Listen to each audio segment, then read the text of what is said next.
la façon de faire les courses au Japon Oui, n'est pas du... c'est quotidien quasiment. C'est tous les jours. Ouais. Les Japonais font les courses au jour le jour. Ils ne font pas les courses comme en France, tu vas le samedi. Tu sais, les courses du mois, tu vois. Les courses du mois ou les courses de la semaine, le samedi, tout le monde va chez Mammouth, Auchan, machin et tout, font les courses de caddie, le remplissent. Jamais tu verras ça. Tous les jours, les Japonais, après le taf, vont faire leurs courses dans un petit, comment on dit là, un petit truc là.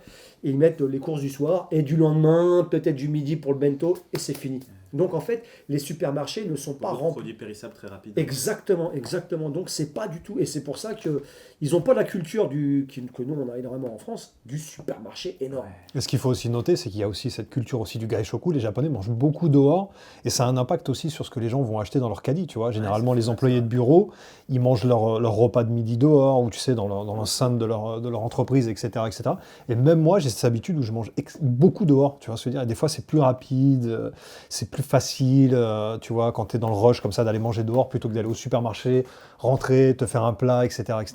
Et c'est souvent, et c'est là que ça va être assez intéressant, c'est souvent, dans la majeure partie du temps, moins cher que de faire à manger que chez toi. Ouais, c'est vrai, ça c'est aussi au Japon Ouais. un truc qu'on a appris, qu'on ne connaissait pas avant, mais on se rend compte que finalement, manger dehors, c'est moins cher. Tu as tellement la restauration ici, c'est un truc de fou, il y en a partout. Ouais. Tu as tellement de petits restaurants de tout niveau au niveau finance que manger ici dehors revient moins cher que de faire la cuisine. Okay. D'où le fait que D'où le fait que les supermarchés, c'est vrai qu'il n'y a rien dedans. Donc, à la différence de ce que certains pro-coréens, machin et tout, disent, tu sais, dans le sens où il n'y aurait pas de fast-food dans tous les sens du coin, que ça coûte cher de manger au Japon, en fait, c'est tout l'inverse. Tu as des restos pour tous les budgets. Tu imagines que tu peux te faire un plat entier, être calé pour ce qui serait... Donc, ce qui serait équivaut à quoi 2 euros, un truc comme ça 2-3 euros. Ouais, pour 3 euros, tu te fais un gros plat, mais vraiment, tu sais, et c'est pas dégueulasse. Pas mauvais, hein. Et tu sais quoi, je rajouterais un gros plat de pâtes à la saïseria.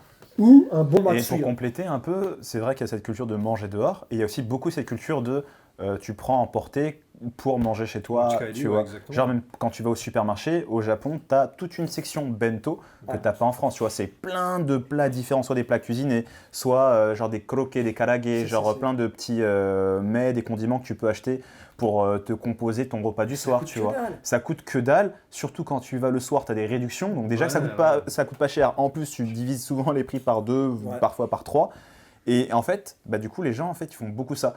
Et parfois, du coup, quand les supermarchés qui ferment assez tard, hein, tu vois, contrairement en France où ça ferme vers 20h, 21h, les supermarchés ferment généralement vers 23h, parfois minuit passé, tu vois. 1h du matin. Et tu sais quoi, et je vais te dire d'ailleurs, avec Corona, on a pendant un certain moment, on a perdu ça en fait. Tu sais que les magasins restent ouverts jusqu'à très tard, etc. Il y a beaucoup de supermarchés qui ont commencé à fermer plus tôt. Ça faisait très France à ce moment-là. Et j'ai trouvé ça. Ça faisait très France. Je suis de retour en France. Et j'ai trouvé ça tellement dépressif et tellement triste. Mais tu sais, c'est quoi qui est encore plus dommage ? Ça ne revient pas. Non, ça ne revient pas. C'est ça qui est terrible. Et ils ont gardé ça et c'est fini. C'est ça qui est Tous terrible. les Starbucks, là, tu sais, qui ouvraient à 4h du mat et tout. Au Japon, il y avait énormément de Starbucks qui fermaient à 4-5h du mat. Parce que nous, notre vie était guidée aussi par rapport à ça. C'est qu'on vivait beaucoup la nuit, on vivait jusqu'à très tard parce que tout était ouvert, tout était accessible. Mais un mal pour un bien parce que ça nous a peut-être finalement éduqués, assagis à dormir plus tôt, à être plus kenko. Tu vois, Jérôme ? C'est vrai, mais de temps en temps, quand tu galères à 2h du mat pour trouver un plat de pâtes, aïe, je me suis griffé sur toi. C'est un truc de fou. Quand tu galères comme deux cons dans une voiture à 2h du mat après un live pour trouver un plat de pâtes et qu'à Tokyo, tu n'arrives pas à trouver un restaurant qui est ouvert, tu dis, mais attends, elles sont où les bohèmes qui fermaient à 5h du matin ? Tu vois ce que je veux dire ? Et en plus de ça, plus tu avances dans le temps, plus j'ai l'impression qu'on régresse à ce niveau-là. C'est-à-dire que récemment, il y a une news qui est passée comme quoi beaucoup de combini maintenant ne vont plus rester ouverts 24 heures sur 24. Si. Les combini ferment à 19-20 heures. Il va y avoir des... Ouais, exactement. Mais non. Si. De plus en plus. Il y a un truc qui n'existait pas. Les combini, c'est la fin. C'est la fin. Non, mais c'est là. On part du Japon, c'est fini.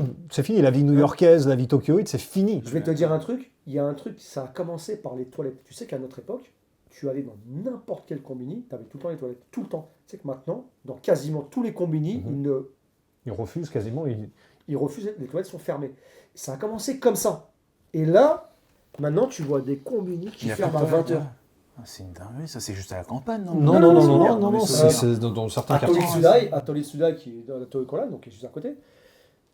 5 stations de Shibuya, donc c'est vraiment proche. Meguro-ku, Police Library, le Combini Lawson qui était ouvert tout le temps, 24, il est fermé à 20 ans maintenant. Tu sais, si tu voulais vivre une vie vraiment 24 heures sur 24 au Japon, fallait être ici dans les années 90 et au début des années 2000.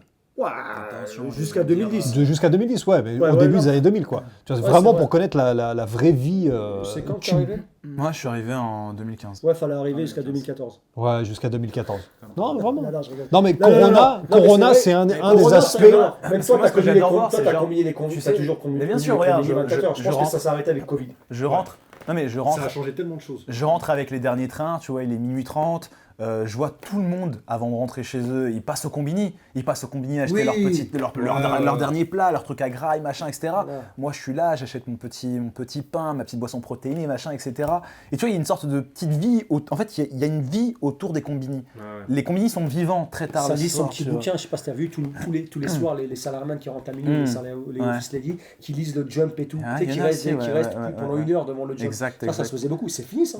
C'est un charme, tu vois. Maintenant, même toutes les lumières des Shotengai sont éteintes. C'est très dur de trouver un truc encore ouvert en plein milieu de la nuit. Mais on retiendra une chose, c'est qu'à minuit et demi, tu prends le dernier train.